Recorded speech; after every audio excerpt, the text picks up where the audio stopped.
on décide d'aller mieux. Et je sais que ça peut choquer certaines personnes et que ça peut faire réagir certaines personnes. C'est pas grave, je suis là pour ça aussi, pour faire bouger les choses. J'ai vraiment vécu beaucoup d'expériences qui m'ont montré qu'à un certain moment, quand on est dans ces vagues émotionnelles, eh bien, on a un choix. On a le choix de vouloir aller mieux et de prendre cette route-là qui sera très longue et qui ne sera pas toute droite, mais on a aussi le choix de se laisser aller et de rester dans la souffrance et de rester dans la tristesse et la colère et le déni. C'est un choix. Hello toi et bienvenue sur mon podcast. Je suis Anna Alice et ici on prend un moment pour arrêter le temps, respirer et se reconnecter avec soi-même. Chaque lundi, je te propose des échanges sincères, des témoignages inspirants et des discussions sur l'organisation avec un focus sur le bien-être mental. C'est ton espace pour faire une pause, prendre une bouffée d'air frais et trouver des clés pour avancer avec confiance. Alors, installe-toi confortablement et rejoins-moi pour ce moment de partage.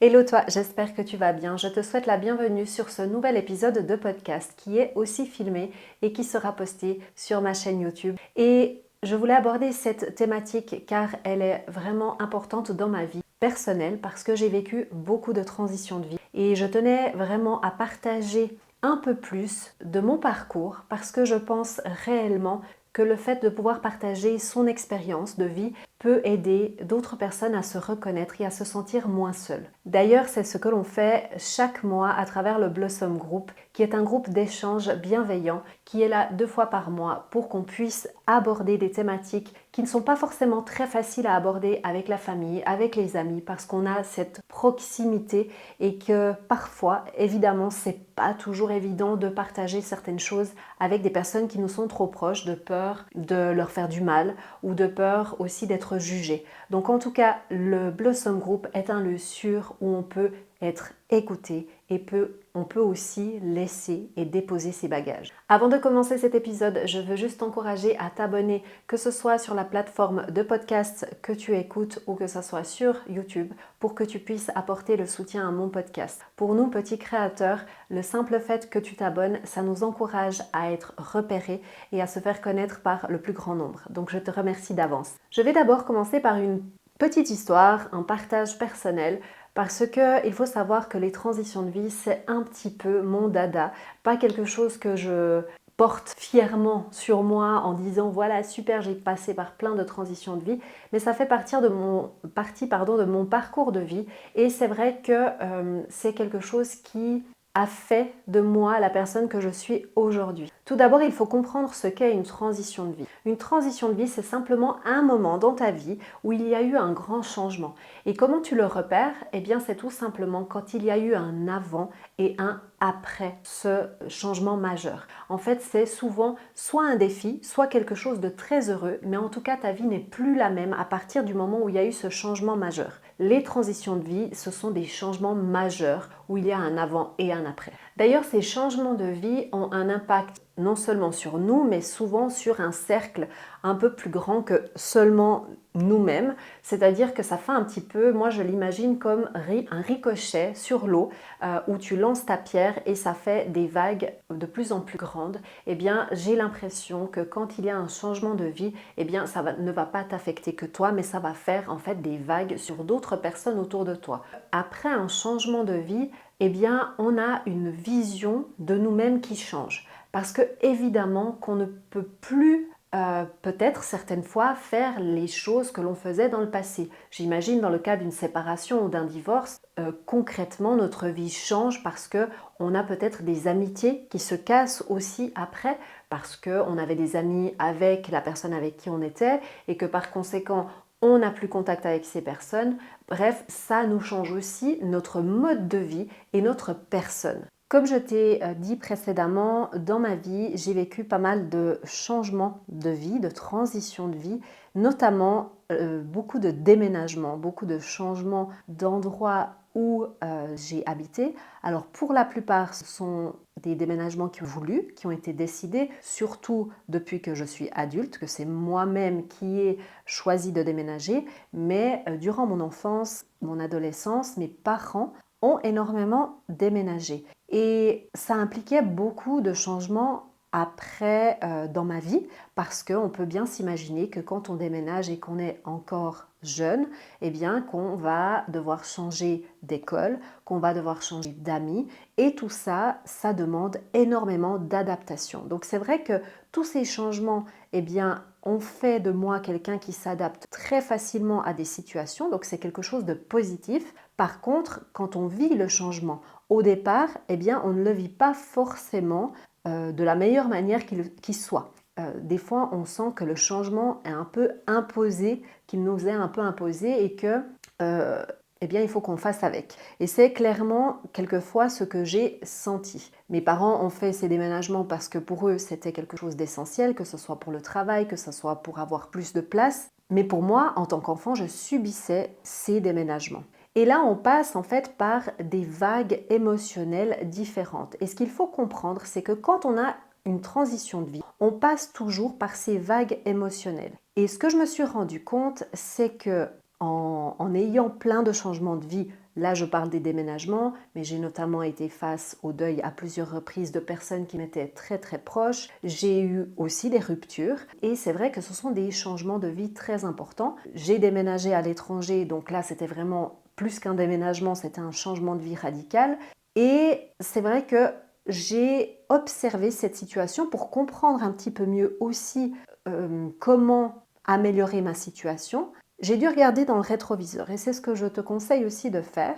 Et en observant un peu mes expériences de vie et mes transitions de vie notamment, je me suis rendu compte que justement il y avait toujours ces vagues émotionnelles, les mêmes vagues émotionnelles qui revenaient à chaque fois, que c'était un peu toujours les mêmes étapes, pas forcément dans le même ordre, mais les mêmes étapes à chaque fois qu'il y avait une transition de vie. Et j'ai découvert les vagues émotionnelles, c'est-à-dire les différentes émotions que l'on peut vivre dans une phase de deuil. Et ce qu'il faut comprendre, c'est que avant d'apprendre de notre transition de vie, donc d'aller vers la résilience, il y a différentes étapes. Et ces étapes, elles font partie du deuil. Donc on parle de deuil, pas seulement quand on a perdu quelqu'un, donc une personne physique ou un animal par exemple. On parle aussi de phase de deuil quand on perd un emploi, on a un projet qui se termine, etc. Et ce processus, eh bien, se passe toujours de la même manière. C'est-à-dire qu'il y a d'abord le choc, quand c'est pour quelque chose de plutôt négatif, où on apprend la nouvelle, où on est licencié, où on a une rupture, où on va devoir déménager. Bref, c'est la toute première phase, c'est le choc. Ensuite, on a des phases qui varient selon les personnes et qui peuvent durer en longueur d'une durée différente pour chaque personne. C'est-à-dire qu'on va passer par des phases de déni où on n'accepte pas forcément la situation. Pour en revenir à mon explication et à mon exemple de mes déménagements quand j'étais jeune, eh bien, pendant très longtemps, avant de déménager, j'étais un petit peu abasourdie et je n'y croyais même pas.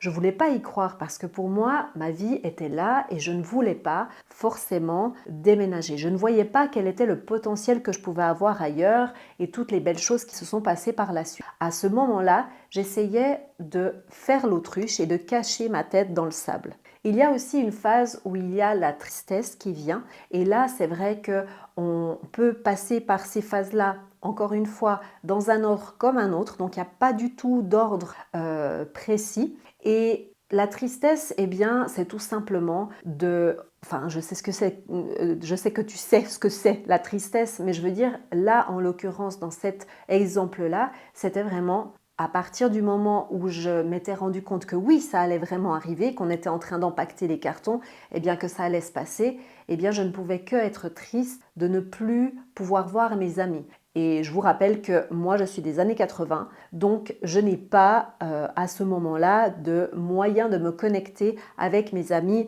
à travers les réseaux sociaux, juste pour remettre le contexte. Il y a aussi une phase qui est la colère. La colère, on peut la sentir immédiatement après le choc, c'est souvent le cas quand on est révolté, quand on est un peu dans cette phase de déni, mais qu'en même temps on sent tellement qu'il n'y a rien à faire, qu'on ne peut rien faire pour cette situation, qu'on ne peut pas contrôler cette situation, eh bien la colère prend le dessus parce que c'est le seul moyen de pouvoir gérer le trop-plein.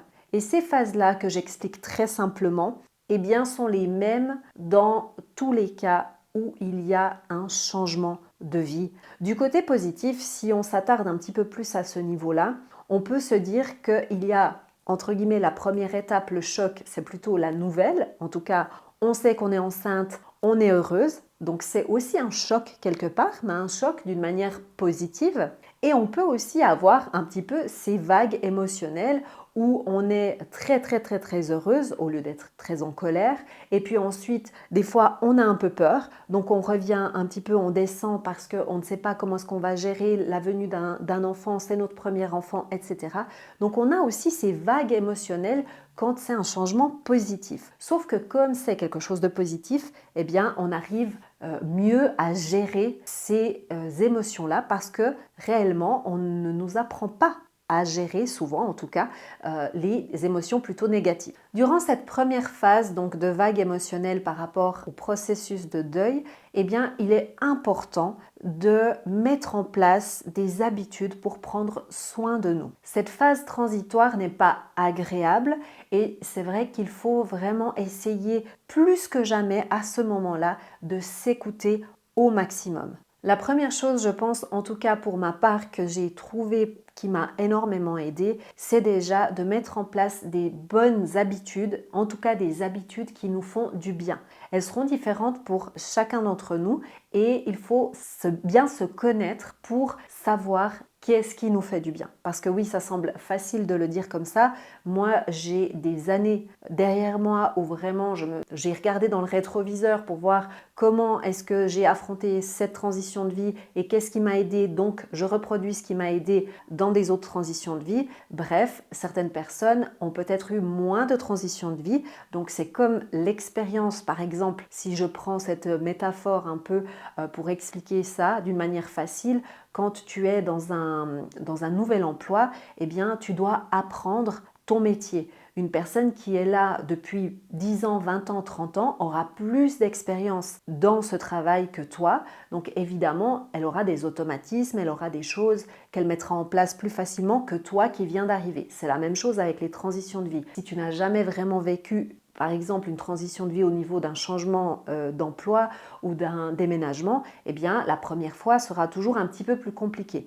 Mais si tu peux regarder dans le rétroviseur, eh bien essaye de voir qu'est-ce qui t'a fait du bien à ce moment-là. Je pense qu'il est vraiment important de bien s'entourer et c'est là que c'est compliqué parce que surtout en phase de deuil donc d'une personne qui nous est proche, comme je l'ai expliqué avant, il y a l'effet des vagues, donc ricochet, qui fait que les personnes qui sont autour de nous peuvent être dans la même situation, si ce n'est pire que nous. Et c'est là qu'on se renferme souvent dans notre coquille où on ne veut plus parler parce qu'on a peur de faire du mal à l'autre et que l'autre de l'autre côté a peur aussi de parler parce qu'il a peur aussi de faire du mal à l'autre. Donc c'est là où on se renferme et où ça devient compliqué de discuter avec des personnes qui font partie du cercle familial ou du cercle proche du moins. Donc essayez de trouver un soutien quelque part, peu importe que ce soit vers les amis, la famille ou un soutien professionnel, c'est important de se faire accompagner. Et surtout d'avoir de l'autocompassion parce qu'il faut arrêter de se dire que on n'a pas le droit d'être triste ou qu'il faut vite éliminer cette émotion pour passer à autre chose. Parce que la seule chose que l'on fait quand on essaye d'éliminer, et je fais des guillemets, d'éliminer une émotion, c'est qu'on va finalement la cacher et ça va l'amplifier. Et le fait de reconnaître qu'on est triste, qu'on a besoin de temps pour être triste et d'accepter que c'est normal d'être triste, eh bien ça permet aussi de faire le travail et d'avancer plus rapidement. Donc en fait, ce que l'on fait en cachant sous le tapis un peu cette émotion, en pensant que ça va nous faire avancer plus vite, eh bien au contraire, ça nous ralentit dans notre processus de deuil. Et une autre chose, et ça sera la dernière à ce niveau-là, quand on est en pleine transition, c'est, je sais que c'est pas facile, et notamment, surtout quand ce sont des transitions difficiles, parce que là, je parle plus de transitions difficiles parce que c'est celles-ci que je trouve qui sont justement compliquées à gérer parce qu'on ne nous a pas appris, parce que souvent on nous a demandé d'être forte ou parce qu'on nous a collé l'étiquette tu es forte, donc finalement c'est un petit peu normal que tu arrives à t'en sortir, ou je pense souvent aux hommes qui ont aussi cette étiquette de t'es un homme, tu peux pas pleurer ou tu peux pas vivre tes émotions, et heureusement que ça change. C'est plus comme il y a encore 20 ans en arrière, mais c'est vrai que c'est encore bien présent. Eh bien, je pense que le fait d'accepter qu'on est dans cette situation et qu'on n'a pas le contrôle sur cette situation, c'est comme quand on cache l'émotion sous le tapis. Plus vite on accepte la situation telle qu'elle est, on accepte aussi d'avoir des émotions qui ne sont pas agréables, plus vite on arrive à avancer et quelque part à guérir, si je peux dire ça comme ça, de cette blessure. Et justement, si je reviens sur mon exemple de déménagement quand j'étais jeune, eh bien, je te disais justement dans cette première phase où il y a toutes les vagues émotionnelles, je ne voyais pas en fait le bout du tunnel, celle où finalement il y aura une sortie qui s'éclaire et qui est en fait formidable. Alors bien entendu que je ne voyais pas ça à ce moment-là, mais encore une fois, maintenant avec l'expérience, je sais que c'est le cas parce que j'ai décidé aussi que ce soit le cas. Et ça, je veux insister vraiment fortement là-dessus. On décide d'aller mieux. Et je sais que ça peut choquer certaines personnes et que ça peut faire réagir certaines personnes. C'est pas grave, je suis là pour ça aussi, pour faire bouger les choses. J'ai vraiment vécu beaucoup d'expériences qui m'ont montré qu'à un certain moment, quand on est dans ces vagues émotionnelles, eh bien, on a un choix. On a le choix de vouloir aller mieux et de prendre cette route-là qui sera très longue et qui ne sera pas toute droite, mais on a aussi le choix de se laisser aller et de rester dans la souffrance et de rester dans la tristesse et la colère et le déni. C'est un choix. Il n'y a que pour très peu de personnes que ce n'est pas un choix, et c'est plus parce que c'est lié à des problèmes plus spécifiques à la personne au niveau peut-être des maladies mentales ou autres. Mais en règle générale, dans la majorité des cas, on a le choix. Et se laisser aller, se laisser tenter par les substances qui vont nous faire du mal, c'est aussi un choix. On choisit de prendre cette voie-là. Parce que moi, je sais que dans mes expériences, j'ai clairement choisi à un certain moment de vouloir m'en sortir. Et c'est pas question d'être forte ou de ne pas être forte, c'est que pour moi, en tout cas, je n'avais pas l'impression à ce moment-là d'avoir le choix. Mais si, parce que si vraiment j'analyse les choses, j'aurais pu très bien aussi me laisser aller, fréquenter des mauvaises personnes, prendre cette voie-là que je expliquais avant. J'ai décidé de prendre la voie de la résilience. Et c'est celle-ci que j'aimerais te partager parce que je pense que c'est celle qui apporte tellement à chacun et chacune d'entre nous. La résilience, pour expliquer simplement ce que c'est le fait de réussir de transformer des défis en force, de passer de quelque chose qui a été difficile à vivre et de le transformer pour permettre que l'on soit quelqu'un de meilleur, de se réinventer, de se redécouvrir. Parce qu'évidemment, quand on vit quelque chose où il y a eu un changement majeur, on n'est plus la même personne après. Peu importe que ce soit négatif ou positif, on change et on évolue et on a besoin aussi des fois de faire du nettoyage autour de nous. Parce qu'il faut savoir que quand il y a un changement et qu'on passe du côté de la résilience, vu que l'on a changé, eh bien les personnes que l'on côtoyait avant qu'il y ait cette transition de vie, des fois ne comprennent pas notre changement. Et c'est possible, c'est même quasi sûr que tu devras faire du nettoyage autour de toi. Parce que finalement, ça va vraiment remuer dans tout le cercle qu'il y a autour de toi. Et les personnes qui acceptent la personne que tu es devenue, eh bien, méritent leur place quelque part autour de toi. Donc, déjà là, c'est un point positif selon mon avis, parce que certaines personnes ont peur de perdre les gens qui sont autour, mais est-ce que tu préfères avoir des gens finalement qui ne t'apportent rien et qui sont plus toxiques, mais avoir plein de monde autour de toi, ou préfères-tu avoir peu de monde autour de toi, mais qui te supportent et qui seront là pour les moments où ça ira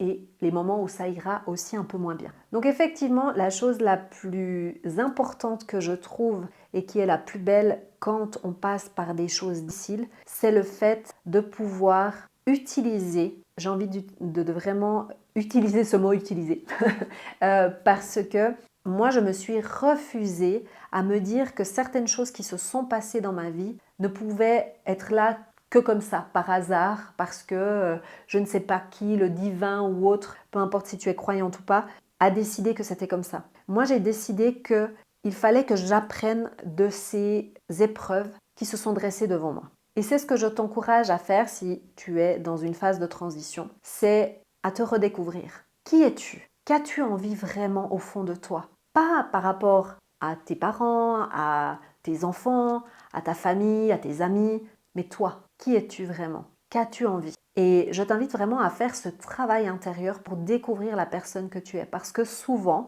on a tendance à se dire, voilà, pour être heureuse, eh bien, je vais trouver quelqu'un qui me rendra heureuse. Je vais trouver quelque chose, ça peut être matériel, qui va me rendre plus heureuse. Si j'ai cette voiture que j'ai tellement rêvé, je serai plus heureuse. Si je voyage dans ce pays, je serai plus heureuse. Ça ne va pas changer ta vie fondamentalement parce que les changements viennent uniquement de toi. Si tu veux qu'il y ait des changements, il faut que tu plonges à l'intérieur de toi pour vraiment te connaître et pour adapter justement ta vie à qui tu es toi et pas par rapport à ce que tu aurais envie de projeter dans le monde comme ça par rapport aux autres, aux envies des autres. Donc c'est important aussi dans ces transitions, quand on est dans le chemin de la résilience, d'aussi connaître ses propres valeurs. Quelles sont vraiment les choses qui pour moi comptent? Pour moi, j'ai une très forte valeur qui est le respect, qui a toujours été là, je pense, depuis que je suis petite. Quand on me manque de respect, c'est très compliqué pour moi à gérer les situations. Et je fais en sorte de ne manquer de respect à personne. La justice est aussi très haute pour moi. Je pense que c'est aussi lié à ce respect. Moi, ils vont bien ensemble.